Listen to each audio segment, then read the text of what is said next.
story that we have been tracking all day long.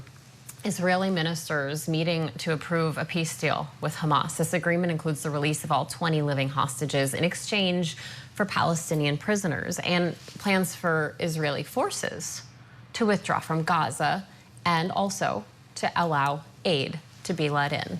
President Trump says hostages will likely be released starting early next week, but uncertainty remains about longer-term issues like Hamas giving up its arms and who will govern Gaza. So joining us now is Jamil Jaffer, the founder and executive director of the National Security Institute at George Mason University and friend of the show. Jamil, thank you for being with us. This is just phase one of this peace deal. So what's your take? What will it take to make this permanent? Well, Marisa, it's a great question.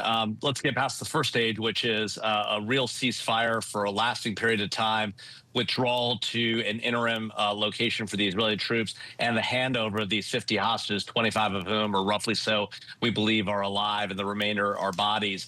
That will be a huge first step towards this conflict ending. But then you're right to say there's a lot more left to be done. In the next phase, in theory, Israeli troops would withdraw to a further perimeter that would allow them to have a security corridor within Gaza, but would essentially return Gaza to the Gazans and end operations there. On the Gazans' part, Hamas has to disarm completely, has to remove itself from control. An interim government then would be put in place. Security forces from Arab nations would come in to keep the peace. And then the long-term question of what happens next. How do you get a situation where Palestinians are able to live in Gaza and the West Bank in peace with Israel? Israel has security. And then eventually the question of whether there will be actually a permanent deal. That's not really on the table today, but some sort of long-term peace and security in the region, which President Trump called for in his 21-point plan.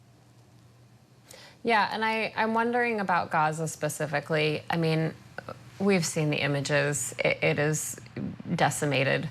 So what do you think post-war Gaza looks like, not only in terms of rebuilding from images like this that we're seeing, the rubble, but also in terms of leadership? What does that look like moving forward? I mean, that in a lot of ways is one of the many million-dollar questions in this conversation, right? So, look, we don't know what leadership in Gaza would look like, in part because the PLO, the Palestinian Authority, I should say, has its own challenges in the West Bank alone, much less in Gaza, where they've been out of power since 2007. Hamas has been in power there. And so the question becomes, well, who is that Palestinian leader that could lead Gaza? Who is that PA authority, if any, that can come in and assert real authority, legitimate authority in Gaza, at the same time allowing the Israelis to rely on the security, constraints that they'll have around them? There's talk in this 21-point plan of PA reform, Palestinian Authority reform. We don't know what that means, and so that'll be part of the conversation. There have been discussions about prior Palestinian ministers who have left Gaza, who are now in other countries, who might come back. Those folks are potential leaders, but they also have their own challenges. It's why they're not in Gaza today, at least they're under a Hamas-controlled government. So we'll see how it plays out. That's a very important question that you've raised. Okay, so we have heard from a lot of people about both sides and fears that this will be adhered to. So what's your level of confidence that this is not only going to go through, but that both sides will stick to the terms?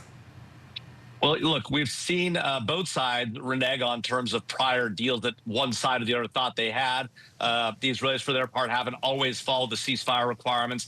They've said because Hamas will continue to rearm. Hamas definitely hasn't had over all the hostages they said they would. So here we have an opportunity. Now, for Hamas, their last piece of leverage in this fight are these hostages, right? And they recognize that. And so if they do give this hostages, which everyone is hoping they do, it's critical. Israel will not do anything significant without getting all those hostages back. At the same time, they have to realize this is their last leverage. And when they give those hostages back, then real conversations can begin about peace. But then the Israelis, for their part, have a limited incentive to not go further. And so this is, I think, where everyone's sort of looking each other in the eye and saying, who's going to go first? I think, in my mind, Hamas went first with these terrorist attacks on October 7th. They've got to go first with the handover of the hostages. That's the only thing I think Israel will reasonably accept. And I understand that. And so that's what we have to see happening now. Israelis are saying we're willing to do a partial withdrawal, which they will do in the next day or two. And then Hamas has to hand over the hostages on Monday or Tuesday. If they hand over everyone, all 50 bodies and living humans, then Israel will have to be forced, and there'll be under a lot of pressure from both the U.S. and the international community then to actually do a full withdrawal to that next line and only keep that security perimeter and not conduct operations into Gaza.